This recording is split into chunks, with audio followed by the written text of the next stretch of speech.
White House Chief of Staff John F. Kelly defended President Trump on Thursday, saying that Trump had bravely called families of 4 fallen American soldiers. Kelly's appearance was an attempt to manage a growing controversy over Trump's contacts with the families of slain service members. "Most Americans don't know what happens when we lose one of our soldiers, sailors, airmen, Marines or Coast Guardsmen in combat," he said. For Kelly, the reality of death on the battlefield strikes close to home. The 67-year-old retired 4-star general served for more than 40 years in the Marines, and during his years of service he experienced 2 losses that were intensely personal: that of Lance Corporal Chance Phelps, killed in action when his unit was ambushed in Iraq in 2004 while providing convoy escort to Kelly, who was the assistant division commander at the time, and that of his son, 2nd Lieutenant Robert Kelly, in 2010, who was killed when he stepped on hidden explosives in Afghanistan.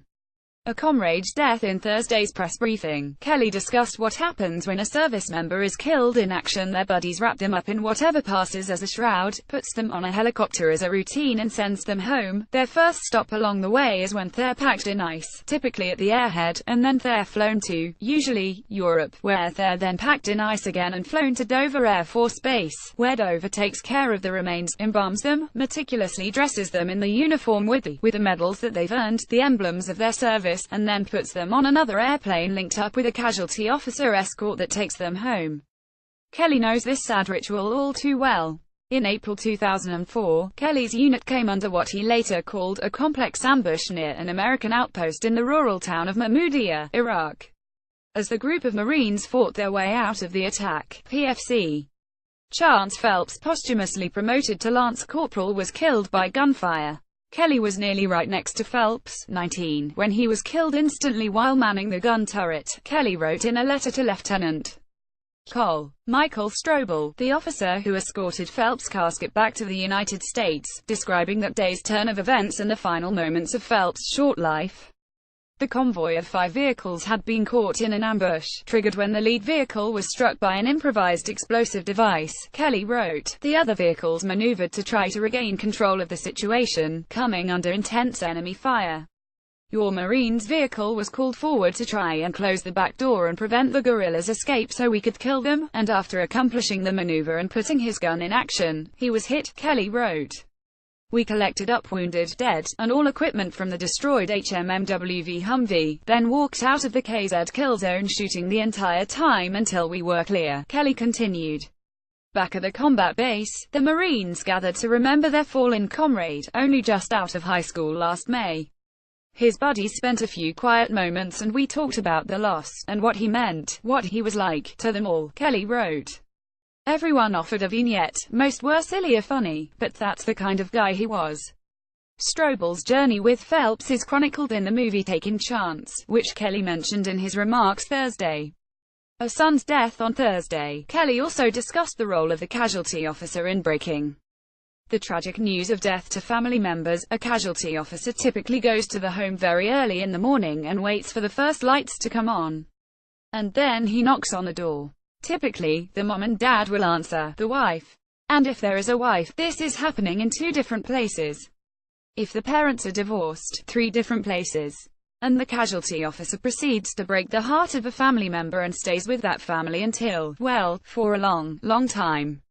Even after the internment. For Kelly, the visit came just after 6 a.m. on November 9, 2010. Kelly answered the door at his home in the Washington Navy Yard. Standing outside on the porch was Joseph F. Dunford Jr., one of Kelly's oldest and closest friends. The instant Kelly saw Dunford, dressed in his service uniform, he knew his son Robert was dead. Months later, in an email interview with the Washington Post, Kelly tried to put into words the pain he felt that morning. It was disorienting, almost debilitating, he wrote in an email.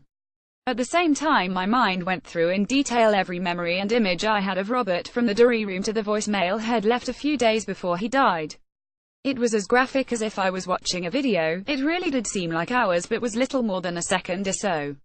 Robert was 29, and at the time of his death, Kelly and his 2 sons had participated in a combined 11 combat tours in Iraq and Afghanistan.